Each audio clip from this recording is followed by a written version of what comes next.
What's up, Taiwan? I'm Ethan Liu with 10 minutes of news from here in Taiwan and around the world. Taiwan's French fighter jets are beginning to show their age. The Mirage-2000's expensive upkeep is fueling a debate over whether the military should retire the aircraft. Jaime Ocon explains. This is the French-made Mirage-2000 fighter jet.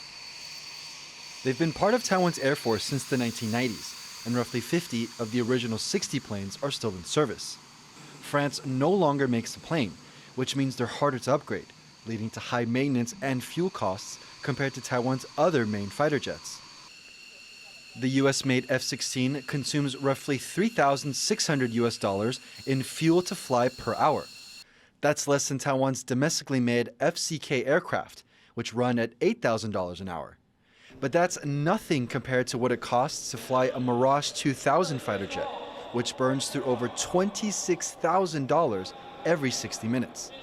Mirage-2000 当然是对台湾来讲是很不错的一个就是防空战斗机，不过终究因为这个国际政治的因素，所以它原来的这个 supplier 也就是法国对于后续的这改良可能会比较多的限制。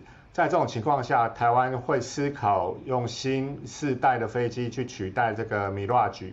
Fighter jets usually need to be upgraded every 15 years, but Taiwan often uses the Mirage-2000 to intercept Chinese warplanes that fly near the country's borders almost every day, meaning these models experience a lot of wear and tear. On top of that, the jets are almost 25 years old. The Mirage-2000 also can't be fitted with new weapons, and parts for the aircraft are expensive and can be hard to acquire. Despite this, Taiwan's defense ministry says the jets are still battle ready. 那么有关于幻象战机它目前的状况，那么依据我们空军使用的情形，它不管是在妥善率，在它使用的情形的部分啊，目前的状况都还是符合复班的标准。 Analysts say that due to the age of the Mirage, the fighter jet should be retired and replaced with more modern aircraft. 66 brand new F-16s from the US are set to be delivered by the end of this decade. But Taiwan says it's pushing for an asymmetric warfare strategy, as it does not have a large defense budget. This means focusing less on the quantity of its weapon systems and more on their quality. Analysts say Taiwan should also invest in other types of air attack systems. 对台湾来讲，由于台湾的国防资源就是budget比较少，所以目前的 priority 是从这个 air defense missile 各种飞弹，先做一个比较优先的投资，这也就是所谓的不对称作战。 With increasing military pressure from China, Taiwan is looking for a cheaper solution to protect its skies so it can boost its security without breaking the bank. James Lin and Jaime Ocon for TaiwanPlus.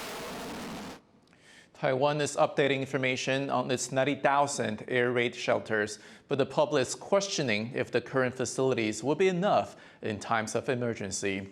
Leslie Liao went to check out one of these bunkers, which is located right under the TaiwanPlus office. Let's say you're walking down the streets of Taiwan and all of a sudden you hear air raid sirens. What should you do? Well, you should find safety. And to do that, you can open up the National Police Agency's app, which has a map of all of the air raid shelters around Taiwan, or you can follow one of these signs to find the closest safe spot. Last year, the government started a campaign to inspect each shelter and update their maximum capacity thresholds. Police say that they've completed over 90% of their surveys and that work should be finished in mid-July. Part of the police inspections is updating signage that shows where the closest air raid shelter is. But as you can see here, they just have an arrow that shows the general direction of a shelter and not exactly where it is. There's no address or information about how far away it might be. 这个图样是新式的标识牌，我们依照建筑物的出入口做的向左也有向右。 Taiwan, on paper, has close to 90,000 air raid shelters. That may seem like a lot, but some say the country takes a quantity over quality approach. That's because many of the country's bunkers are not dedicated shelters. Oftentimes, they're just buildings' basements. The air raid shelter in TaiwanPlus's building can also be found on the National Police Agency's app. It's actually registered as being the basement's 4th floor down there, which, like in many other places, is the building's parking garage. Many of these underground shelters are not well ventilated, nor is there any air conditioning or supplies should people need to stay for extended periods of time. Taiwan's Defense Ministry recently released the second version of its Civil Defense Handbook. It urges the public to prepare emergency supplies to take with them in the event of disaster. Perhaps Taiwan's air raid shelters are meant to provide a basic safe space, while the rest is up to the citizens they protect. Andy Xue and Leslie Liao for TaiwanPlus. Taiwan's largest international food and beverage show is currently underway in the country's capital. Food Taipei showcases culinary wonders from around the world. And as Rick Lauer reports, this year's event reveals that even food cannot escape geopolitics. This is Food Taipei, Taiwan's largest international culinary exhibition, with 1,500 exhibitors from more than 30 countries around the world. Each year, Taiwan relishes this opportunity to use food to engage with global partners. Exhibitors championing their local produce include Paraguay, Belize and Guatemala, some of Taiwan's official diplomatic allies. They continue to recognize Taiwan as a country, despite increasing pressure from Beijing. The importance of coming to an event like this is to promote our country and to promote our products, but also to strengthen the relationship between the Republic of China and Taiwan and with the other friends of Taiwan. But one nation that was absent from this year's trade show is Honduras. The Central American country broke off diplomatic relations with Taiwan in March in favor of forming closer ties with China. Its president is currently on a 6-day visit to Beijing to meet her counterpart Xi Jinping. Other high-profile guests at the Taipei trade show include countries from Eastern Europe, such as Lithuania and Czech Republic, which have recently been working to forge stronger ties with Taiwan. We face the same challenges, and autocratic regimes are unpredictable. Therefore, we want more stability, we want long-term lasting relations, well-trusted partners. This year, the festival centered on the future of food and sustainability, a celebration of food culture that crosses national boundaries. Taiwan is known for its love of food. It's a passion it's sharing with international friends at this 4-day festival, as it continues to find ways to strengthen global ties. Howard Zhang and Rick Lauert in Taipei for TaiwanPlus.